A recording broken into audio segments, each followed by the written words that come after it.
Assalamualaikum. Hai, perkenalkan saya Syira Fatharani Tena dari kelas PAI NIM 2220202133. Di sini saya akan menjelaskan materi tentang filsafat abad pertengahan, yaitu filsafat Islam. Pengertian filsafat dan filsafat Islam. Secara etimologi, filsafat berasal dari bahasa Yunani, yaitu kata philen atau philos berarti cinta. Tapi dalam maknanya yang luas, yakni berupa hasrat ingin tahu seseorang terhadap kebijaksanaan, ilmu pengetahuan, dan kebenaran.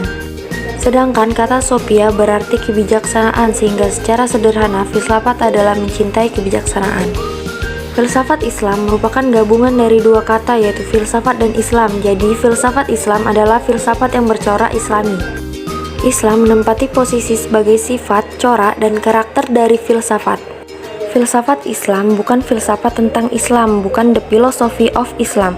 Filsafat Islam artinya berpikir dengan bebas dan radikal, namun tetap berada pada makna yang mempunyai sifat, corak, serta karakter-karakter yang menyelamatkan dan memberi kedamaian hati. Wow.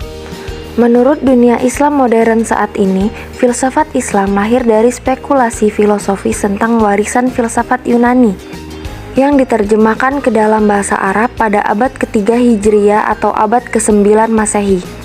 Dalam perkembangannya, filsafat berkembang melalui beberapa zaman, yaitu diawali dari zaman kuno, zaman kegelapan, zaman pencerahan, zaman awal modern, dan zaman postmodern hingga saat ini.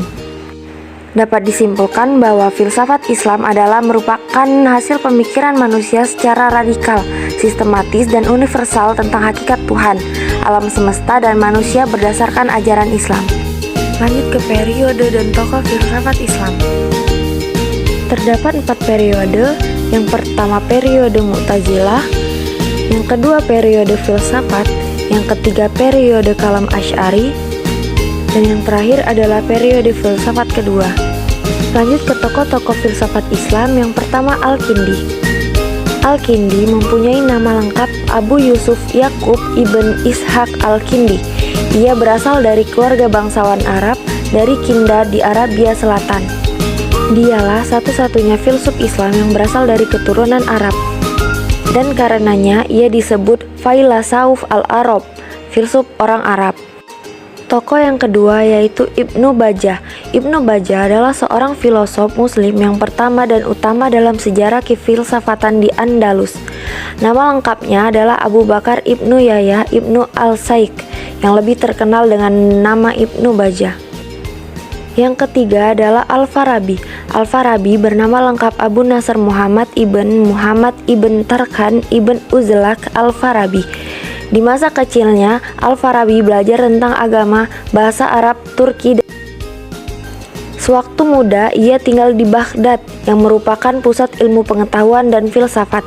Di sana, ia belajar filsafat, logika, matematika, metafisika, etika, ilmu politik, musik, dan lain sebagainya. Al-Farabi juga menulis sejumlah buku antara lain berkaitan dengan logika, ilmu politik, etika, fisika, ilmu jiwa, metafisika, dan lain sebagainya. Oh iya, ada yang lupa. Di sini saya akan menjelaskan tentang yang pertama, periode Mu'tazilah.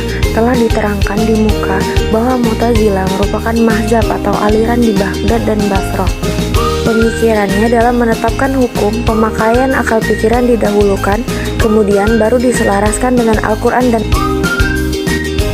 menurut mereka, Al-Quran dan Al-Hadis tidak mungkin bertentangan dengan akal pikir.